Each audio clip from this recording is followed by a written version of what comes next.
promoting long-lasting states of happiness in people living with dementia.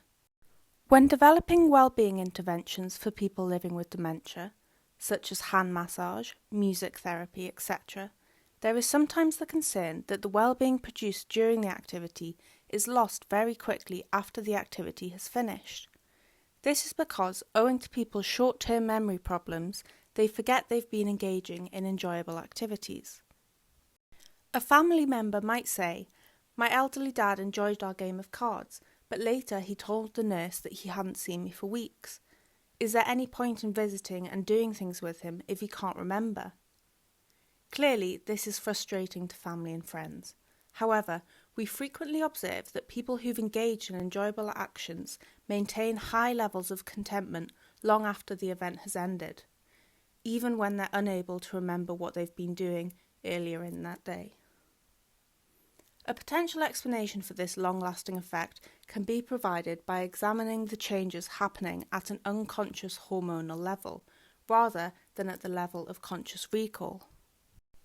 The 4 hormones we'll look at are sometimes called the happy hormones.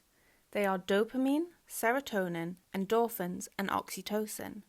We will explain what each of these hormones does, and then examine how we can promote the chemicals being released in people living with dementia. Dopamine. This is sometimes referred to as the reward or motivating hormone.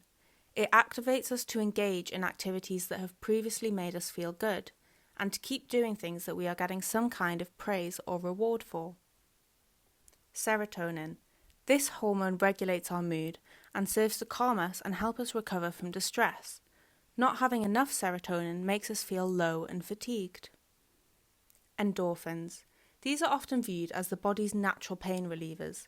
This effect is important in people living with chronic pain. Their actions also reduce stress and prevent tiredness. Oxytocin. This is the hormone released when people feel a sense of belonging or love from the people in their environment. Its absence may lead to a sense of isolation or loneliness. For those of you who are familiar with the 8 needs model, you can see that many of them align with the hormones. This means that when people's needs are being properly met, the hormones will be released. Now let's look at how to trigger the production of the hormones, which once released can circulate within the body for a long time after the initial triggering event has happened. One of the key things we'd like you to focus on is that basic interpersonal processes are frequently involved in the triggering and circulation of these chemicals around the body. Firstly, dopamine. Dopamine is released when someone is given praise for something they've done that can be regarded as helpful or successful. This can be things done in the present moment, such as baking a cake, participating in an activity, or helping with a chore. You might say, "Thanks for helping me move those boxes, John. You're a real gentleman." The praiseworthy event can also be something that they've done in the past, such as their job or hobby. For example, "Your daughter told me you make all of your own clothes. You're so talented." Serotonin. Serotonin helps us calm down. It is elicited when people feel safe and are in a relaxed state. Sitting outside in a garden, listening to quiet music, or taking deep breaths. Sunlight is an important stimulant for the production of serotonin. Endorphins. Endorphins are released when people engage in exercise, laugh, make friends, and even eat their favourite foods, or have a treat like chocolate.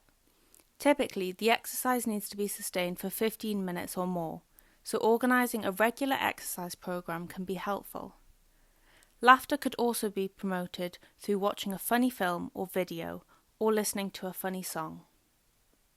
Oxytocin.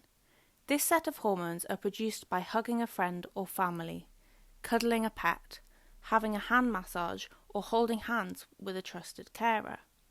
It is triggered when people feel listened to, and when they perceive themselves to be in the presence of others they trust and feel socially bonded with.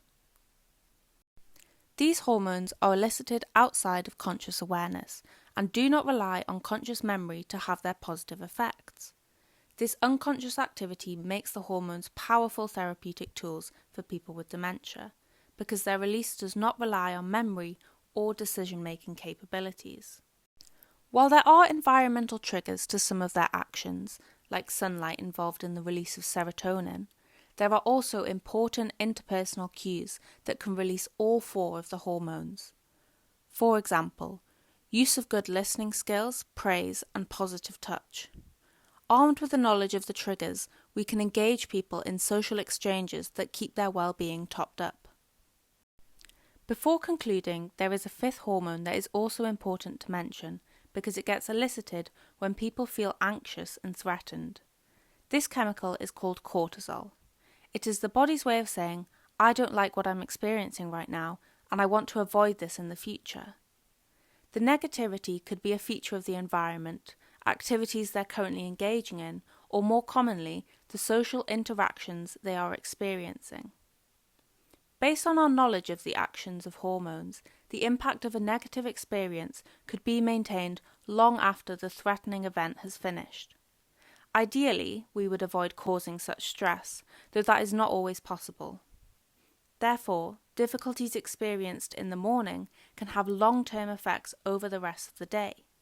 At such times, armed with our knowledge of the positive hormones, we could try to reset the situation with a more positive interaction, releasing competing happy hormones.